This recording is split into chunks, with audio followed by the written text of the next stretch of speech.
A gente volta para Brasília porque o Supremo Tribunal Federal começou a analisar um recurso apresentado pela Conferência Nacional dos Bispos do Brasil em uma ação sobre o aborto. Repórter Janaína Camelo com mais informações aqui no Jornal Jovem Pan. Janaína, a entidade pede anulação do voto da ex-ministra Rosa Weber. É você que está em frente aí ao Palácio da Justiça, é isso? Bem-vinda.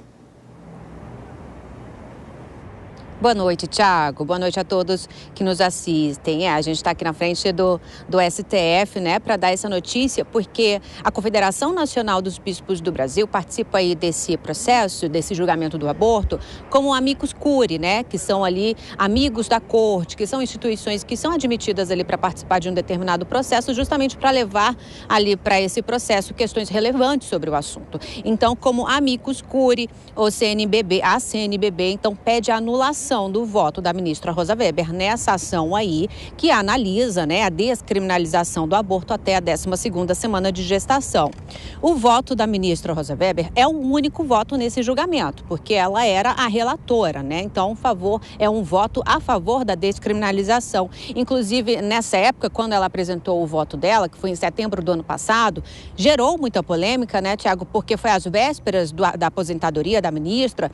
Na época, ela era presidente aqui do STF, ou seja, responsável pelas pautas ali do julgamento. Então, dias antes dela se aposentar, ela pautou esse julgamento no plenário virtual e apresentou aí o seu voto a favor da descriminalização.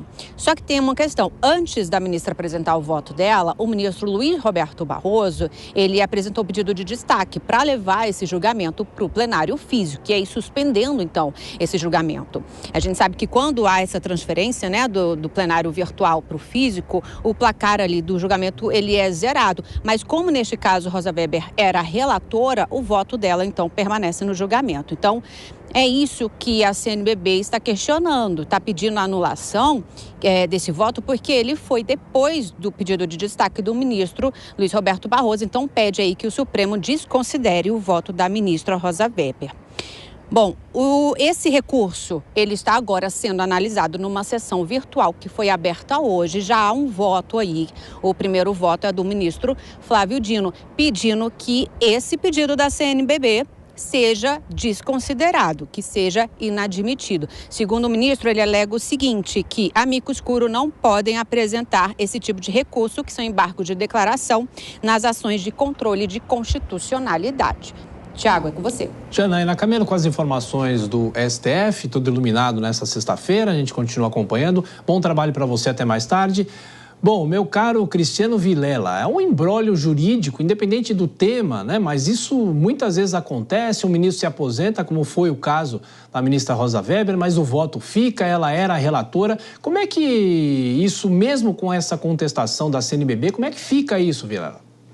Pois é, tem temas que acabam ficando mal aparados justamente por essa questão, porque muitas vezes um determinado caso, ele acaba perdurando muito tempo no Supremo Tribunal Federal, com sucessão de vistas e demora para julgamento, e muitas vezes nesse período você tem algum julgador que já não está mais nos quadros do Supremo Tribunal Federal.